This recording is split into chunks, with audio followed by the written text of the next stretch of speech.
Welcome to the Equity Team Podcast, where we provide Sedona, Arizona real estate insight to help you thrive during your next real estate transaction. Hello, welcome back. I'm Chad McMahon with the Equity Team. I am an investment specialized real estate agent in the Sedona area, and I've got a special recording for today for my main man, Eric. He's one of my clients. He got a great short-term rental property. I'm not going to say where because he doesn't want competition there. But he asked me to create a couple of recordings. So here's the first of those two recordings, and I'm going to share my screen here so I can just dive right in. He wants to know, what are the top 5 amenities to max out your short-term rental cash flow profits? And I took it one step further, and I'll go through these really quickly. And I'm going to give you what I hope is really helpful, really valuable information to you regarding these things. But I've also got some honorable mentions, and I'll scroll down. I'll get to those in just a second. So the first one here, these are in order of importance. Number one is a pool.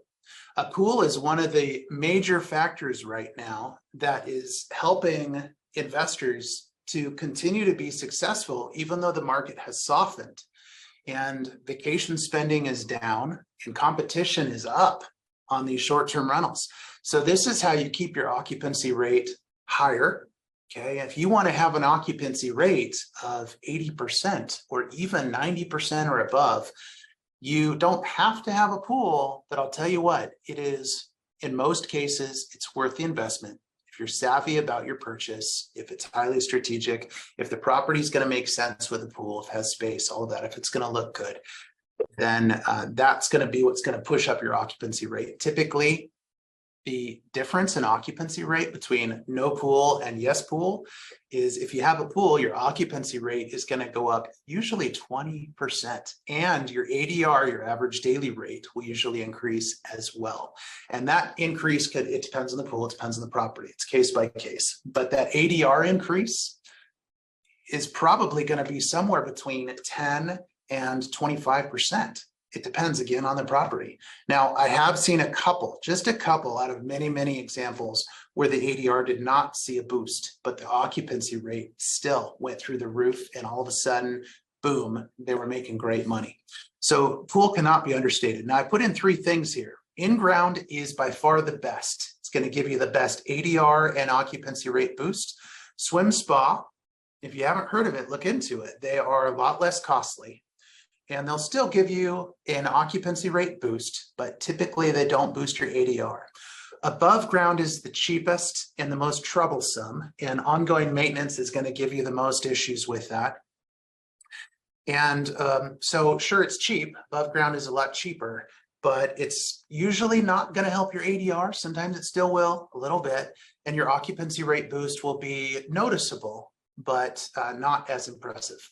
And again, it comes with more problems down the road. So just be aware of that. Less people are even willing to come out and service them, whereas swim spas and in-ground pools are not a problem. So just a heads up on that.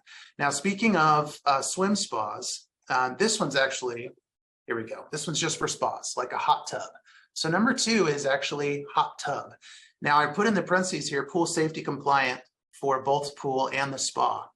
And so all I mean by that is make sure that if you're going to do a pool, that it's pool safety compliant. There are certain requirements you have to meet, because if you don't meet those things and something goes wrong, someone gets hurt, someone drowns, whatever it is, you're going to lose. You're going to lose that legal battle. And, the other side of it is, of course, we want to protect our tenants. We want to make sure people are safe, that they not only have fun, but they're safe. Their family is safe. Their friends are safe, and the neighbors are safe, and on and on and on. So you got to make sure you're pool safety compliant. Okay. And if you have a hot tub, if it has a locking lid, at least in the state of Arizona, as long as it has a true locking lid that actually has little keyholes, and those are easy enough to get, most spa providers will provide those for free, just along with your purchase, just as an example. So those can oftentimes satisfy all pool safety compliance. The other thing that's worth mentioning is the swim spa.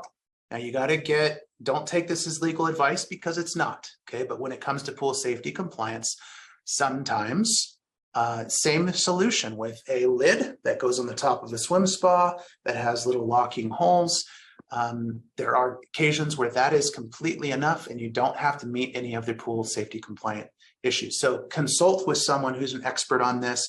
I always advise my clients and tell them what's needed, and then they're good. But you can also talk with an attorney that has experience with it. You can talk with, just be careful about this next one. You can talk with the pool providers. You can talk with the swim spa, hot tub providers, but be careful. I've gotten bad advice from a lot of them. So just beware of that. Number 3 is simply having a spacious gathering location. It looks decent, not just a pad of dirt, somewhere, but, a big living room is extremely helpful. I have a property right now, short-term rental property with a big old living room and lots of outdoor space as well. And that kind of stuff, it's going to help you with your reviews. It's going to help you with your marketing because they tend to photograph well as long as they look nice. But it's really important that you have sufficient gathering space depending upon the number of people that are going to be staying there. Now, backyard games, fire pit, this is kind of harmonious with number 3 here. But having that kind of stuff, not only does it market well, but it's going to help everyone just have a better time. And it is a little different from just having space. It's having activities that people crave and people think of when they think of having this special getaway event. And it's going to help them really kind of concrete these wonderful memories. And then maybe they're going to come back and stay there again, which is going to help your occupancy, your longer term occupancy. So that kind of stuff helps a lot. And the last thing is kind of quirky because it's not really an amenity. It's more just something that is critically important. And it is kind of a feature of sorts. It is something that's really important, though, in people from their first impressions to their last impressions. And what they're going to remember about the place is, did it feel safe? Did it feel secure? Did it feel easy for them to get in and out, for them to access it? And as long as it's easier, they won't be as stressed out when they show up and they're gonna be like, we're here. And you don't know, maybe they had to drive 12 hours or ride 3 airplanes to get there. So they might just be so bushed and exhausted. And having that built in as something that's a really high priority for you or for your management, it is definitely the way to go. Okay. Now I'm going to scroll down, show you some quick honorable mentions. The first one is, having a nice kitchen. I know that it costs money to do these things, but it's like I tell most of my clients, depending, again, everything is case by case, but most of the time it is critical to spend the extra money and have a nice kitchen with either a peninsula or an island that has granite or quartz, stainless steel appliances that looks beautiful, all of these things. It makes a big difference. And these properties that are really polished, they tend to be the ones that people want to book. So if it doesn't look good and it doesn't market as well, people aren't going to click it as much. And of course, it's going to be cheaper if it doesn't have these things. But what is working now for people making money in this business is having homes that impress, not homes that are cheap. Okay, so just be aware of that. The next thing is bathrooms. Same thing as kitchen, having maybe a decent vanity or 2 in there, have a walk-in shower. I usually tile. I actually always tile all the bathrooms. Definitely no carpet. And it's okay if you have other hard flooring in there. That's okay. It's fine. Some people do vinyl plank, and that's not a critical thing to have tile, but that is something I always do. It's personal preference. Now I put in here 1+ tub. It's a good idea for a household to have a tub, even if it's in the master. I don't put tubs in all of them. I do walk-in showers in most bathrooms, but I make sure I have at least 1 tub in the house because whether you have guests that are elderly and they need to use a tub and they can't stand up, maybe it hurts or something like that to stand, or with babies and children that prefer tubs, or just people, just like myself, my wife loves the occasional soak in a tub. So having just 1 is a really nice thing. And it's going to help you with just generally having them have a better experience, better reviews and on and on. Now, hard flooring, this carpet thing, it's not popular anymore. And there are some people that still like carpet. I hate it. I hate carpet now. There are arguments for having it, but generally it doesn't market well. People don't want it. People really like LVP, which stands for luxury vinyl plank. It's very popular. It's very trendy. And you know what? It's not that expensive. You can get really nice stuff, for example, at Home Depot Life Proof is a great brand that gets you a lot of bang for the buck. But tile and luxury vinyl plank is what I put in, all my properties and what I recommend to my clients. Of course, I always support whatever they want to do, but that flooring goes a long way. People will generally, across the board, not always, but generally enjoy it more while they're using it, and it'll market better. And that marketing is critical for your occupancy rate. So I already mentioned sufficient social space, depending upon the number of guests. It's so important I put it on here twice. So let's say you're buying a 2-bedroom house and you're going to do a remodel on it. It's a lot of square footage, but it only has 2 bedrooms or 3 bedrooms. And let's say that you have found a creative way to legally, ethically, et cetera, your bases are covered. You can actually comfortably make it into a 5-bedroom home, but it has this tiny little living room and no other space in there. That's the shared space. It's like this tiny living room, and maybe the kitchen has a wall that cuts it off a whole bit. That's tough because you're going to get people crammed in there. And sure, you're going to make pretty good money for a while, but it's going to hurt your reviews. It's not going to market very well if it's got these tiny little spaces. And just having lots of bedrooms is not quite going to get it done. So be careful about that. Sometimes what I'll do, in fact, oftentimes what I'll do is I'm going to knock walls out. And I'll open up spaces like living room to kitchen. I'll open it up. But if I'm thinking through a project before I commit to it, for example, before I buy it or, even make an offer or anything, I'm like, okay, this is what I see. And I know it costs this much because I do this all the time with my contractors and on and on. If the social space inside is not going to be enough, then I pass on it. Even if I can get an amazing deal, it's a lot of risk. It's a lot of risk to buy something that's not going to have sufficient social space for the number of guests that you're regularly going to see. And outdoor space is not enough because people get cabin fever and they want to be comfortable. They want to take their shoes off and they want to sit inside a lot of time. So you got to make sure you have inside social space. And even better is if you have more than one social space. Maybe you've got a nice outdoor space. Maybe you have a big garage that's going to be a game room. That is amazing.